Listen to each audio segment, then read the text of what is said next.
prea e zi astăzi de mers pe plajă, dar ne era dor de mare. 40 de kilometri către sud este granița cu Azerbaidjanul. Ar fi fost frumos să vedem și Azerbaidjanul, numai că de când a început COVID-ul, de 3 ani de zile, granițele Azerbaidjanului sunt, granițele terestre ale Azerbaidjanului sunt închise, nu poți trece granița, dar poți zbura în Azerbaidjan, așa că dacă vrei să vizitezi, poți să iei avion. Salutare tuturor și bun venit pe canalul nostru de YouTube! Noi suntem Dana și Claudiu și împreună cu Mercedesul nostru T1, pe nume Hans, am plecat către est pe drumul mătăsii. Apasă butonul abonare și vino cu noi în această călătorie epică!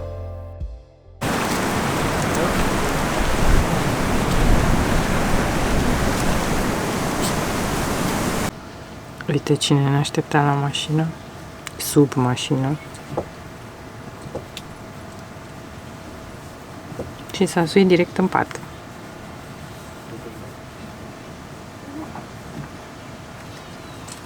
Întoarce. O să ne fie foarte greu să-l lăsăm aici, cel puțin mie. Oamenii ăștia încearcă să ne spună de niște băi termale, cred. Sunt doi tineri pe care i-am găsit aici în camping și ne-au întrebat de unde suntem și acum ne recomandă ceva. Foarte de treabă. Trebuie să punem apă și Serghei se învârte pe aici pe lângă noi. Și am hotărât să nu-l luăm. Ce ne facem noi cu ăsta? Nu.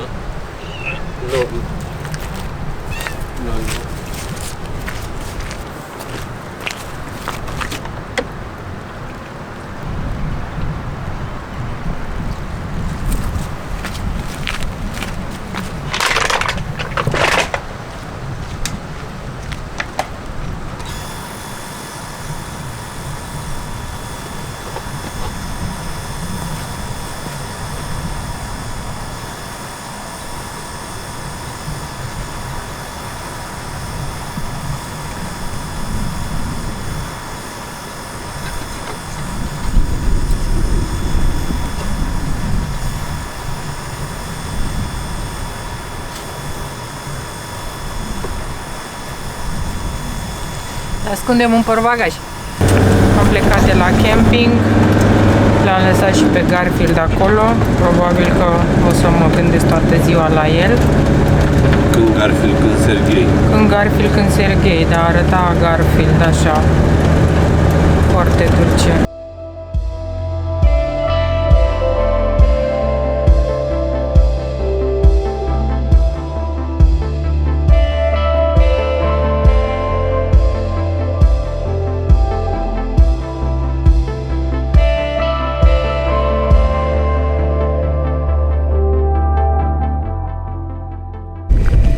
Am ajuns la Derbent și mergem să vizităm cetatea. Bate vânt și părea că s-a oprit ploaia, dar văd că încă nu.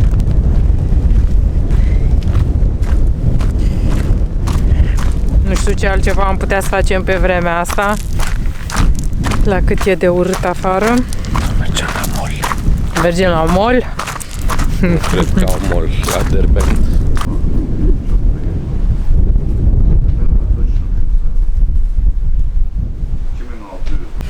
Foarte de treabă domnul de la casă. Ne-a dat biletul mai ieftin. Pentru străini era 300 de ruble, adică 3 euro. Și noi l-am primit cu 200 de ruble. A fost de treabă. Ok, suntem în interiorul cetății, care se numește Narin Kala. Această cetate, situată deasupra orașului Derbent, face parte din patrimoniul UNESCO. Derbent e considerat cel mai vechi oraș al Rusiei și de asemenea este și cel mai sudic oraș al Rusiei. Fortăreața este construită în secolul 6, când orașul era sub stăpânire persană. Hai.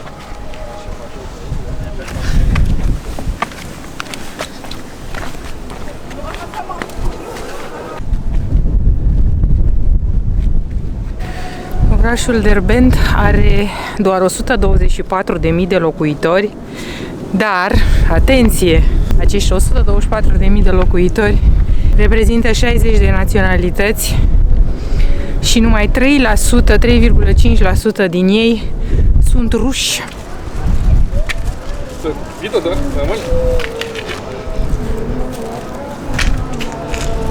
Claudiu face o poză unui băiat care ne-a rugat. Și uite-l și pe Hans aici. Ceau.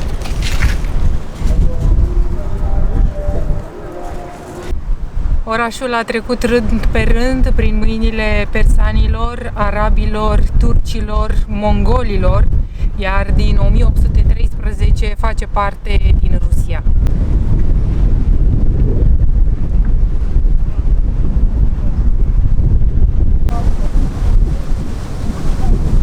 Mâine dimineața o să fie soare și cred că o să se vadă foarte frumos orașul și marea.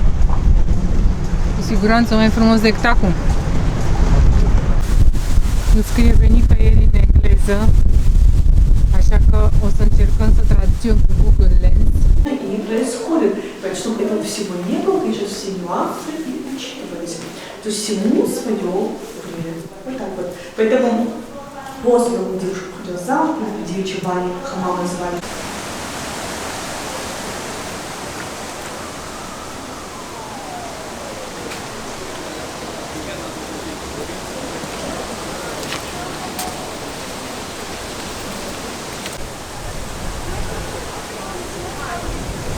Căciulă tradițională de Dagestan.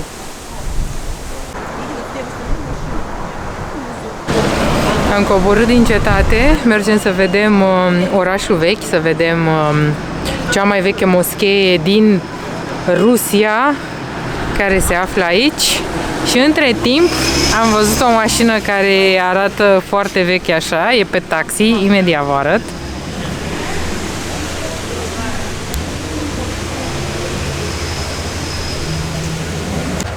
Foarte de treabă domnul dinăuntru taxiului. Este un gaz această mașină. Mașina rusească.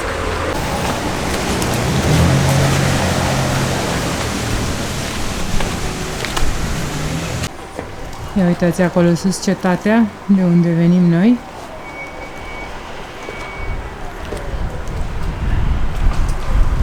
Și așa arată străzile orașului vechi. Foarte de treabă mi se par rușii. Toți cu care am interacționat au fost foarte prietenoși și zâmbitori și... Da. De altfel, acum am realizat că ziceam mai devreme că sunt 60 de naționalități aici. Nu știu dacă am înțeles bine, dar domnul din taxiune a zis ceva că ar fi maghiar. A zis ceva de Ungaria, dar cum noi ne-am înțeles, iar cel care ne-a vândut biletele clar vorbea o limbă turcică, nu vorbea rusă.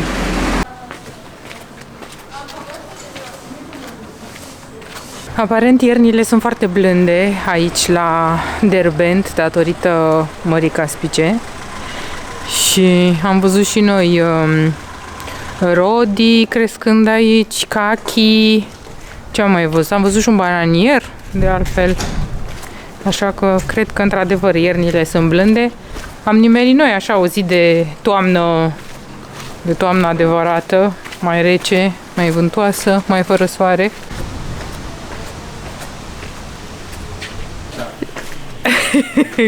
Ne întreabă toți de pe străzile orașului vechi, vând câte ceva, fiecare are câte ceva la poartă, ca de exemplu aici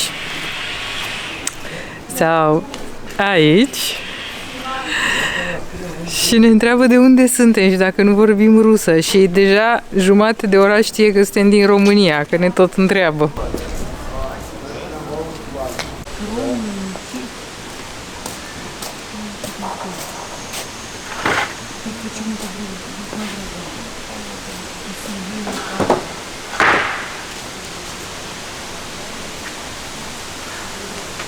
Aceasta este cea mai veche moschee din Rusia, construită în secolul VIII și aparent de aici s-a răspândit religia islamică în toată Rusia. În toată Rusia unde există musulmani, mă corectează Claudiu.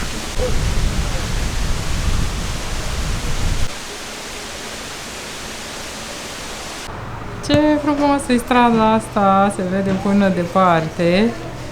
Și ia uitați-vă un pic cum arată ușa asta. Ca o tablă de dame. Are și zaruri acolo sus. Foarte tare. Bună dimineața! Astăzi mergem către un sat de munte care se numește Cobaci și unde sperăm să găsim priveliști minunate și o mulțime de meșteșugari, se pare că sunt acolo. Deocamdată am oprit la o benzinărie să punem motorină. Prețul motorinei variază 55, 60, 70, am pus chiar și cu 80 de ruble. Ziua e frumoasă, așadar astăzi mergem către munte.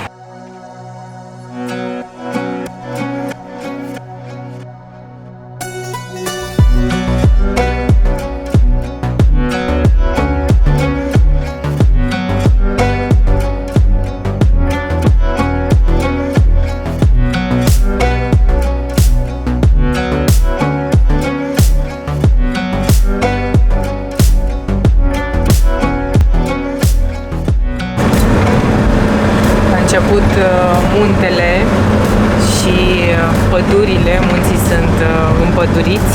N-am mai văzut munți din Tajikistan. Da. Și munți așa mai împăduriți, cred că din Kyrgyzstan. Da, și munți mai împăduriți din Kyrgyzstan. Schimbare completă de peisaj. Azi dimineața eram la mare, acum la munte.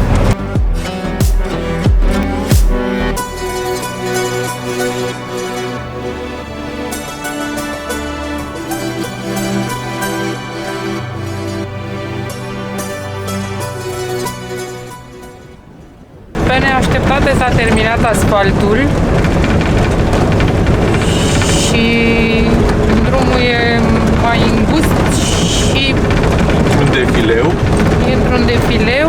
Am oprit pe cineva pe stradă cu o mașină pentru că a fost și un indicator la un moment dat că e interzis, că ar fi în reparații sau... Și am întrebat dacă ăsta e drumul și a zis că da, e normal. Așa am înțeles noi cel puțin. Da. Ce e îngrijorător pe aici e că sunt o mulțime de pietre pe drum și arată așa ca și când ar cădea, adică e clar că aici cad pietre de pe munte. Sperăm că ajungem cu bine.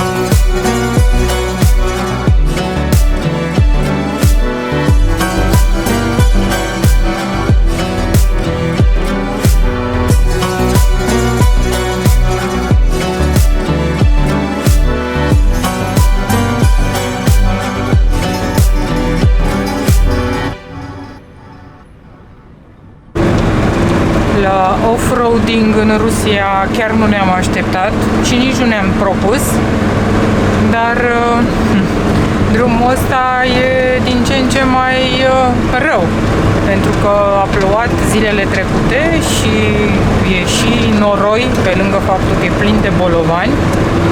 Mai avem 10 km? Cât mai avem? 9 km. Sperăm să ajungem, dacă nu trebuie să facem cale întoarsă, ce mare lucru. Ok.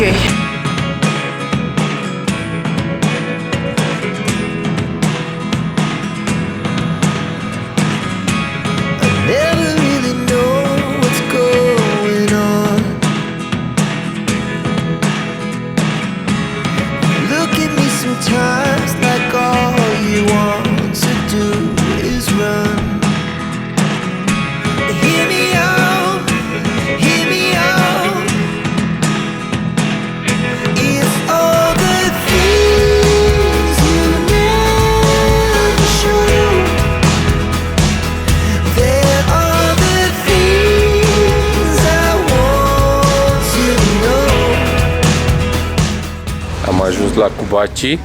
Se pare că este zi de piață. Și suntem chiar în centrul satului.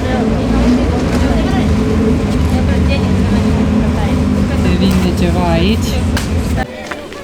E ora când ies copiii de la școală.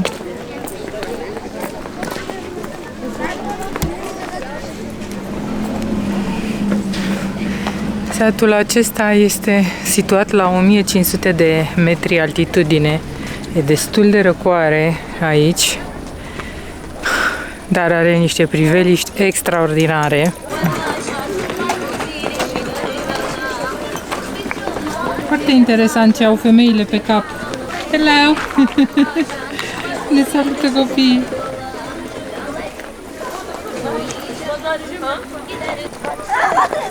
Au niște case foarte mari, nu? Da.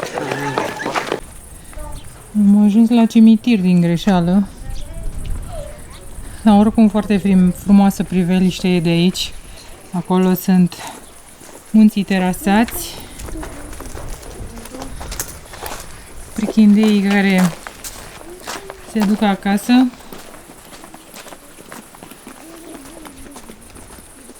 Noi cred că trebuie totuși în direcția cealaltă să mergem. Acesta este un sat de meșteșugari. Femeile croșetează, iar bărbații modelează argintul. Fac cuțite, săbii și bijuterii de argint de sute de ani. Foarte frumos și podul acesta. Când ești într-un sat așa mic, deja toată lumea știe că acum sunt doi care filmează în satul ăsta. Și e un pic mai greu de filmat decât atunci când ești într-un oraș mare și unde nu te observă nimeni. Suntem priviți de toți în același timp.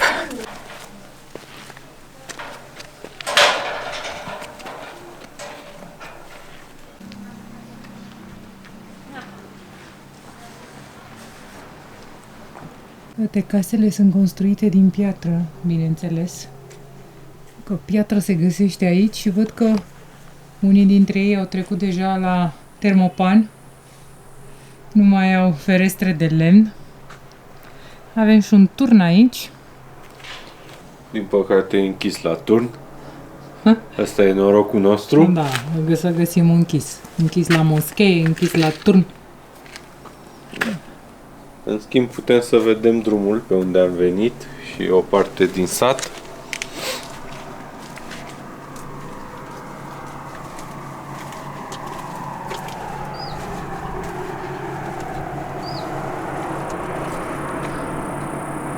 Da, pe acolo pe unde se văd camioanele la cele am venit noi.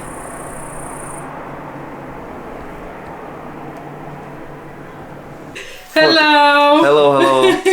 Welcome to Russia! Thank you. Все уберите. Foarte Очень сам frumoase astea, поставит. toate de argint. Наргиз, как серебрячек биката назвали? 3 стола. 3. Aceasta este un tip de ceramică tradițională din acest sat. Seamănă cu ceramica din Iran. Doamna tocmai ne arată cum lucrează. Ce poartă femeile pe cap. This is for... Платок, каз. Silk. No. Yeah, I think it's silk. Cred că e mătase, da. Ce frumos. Și asta se pune pe cap.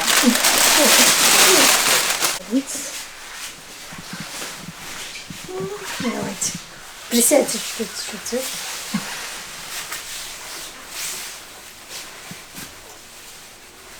Можете очки снять?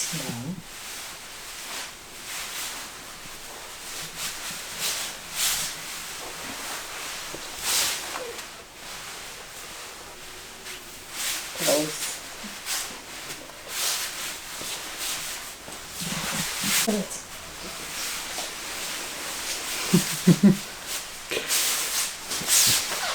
Ну так, все. Oh, Uite, mă îmbrăcată de aici din satul acesta de munte, din Dagestan. Zâmbitori oamenii, veseli, de treabă. Cam aceasta a fost ultima noastră vizită în Rusia, că o să ne îndreptăm către graniță. Ar mai fi lucruri de văzut aici în Dagestan, dar ne-am tot uitat pe hartă și toate sunt pe munte și ia foarte mult timp. Drumurile sunt similare cu cel pe care am venit acum. Da. Și timp pe care nu-l avem, din păcate. Deja au trecut 5 zile, dacă vă vine să credeți, de când suntem în Rusia și o să trebuiască încet să ne îndreptăm spre graniță.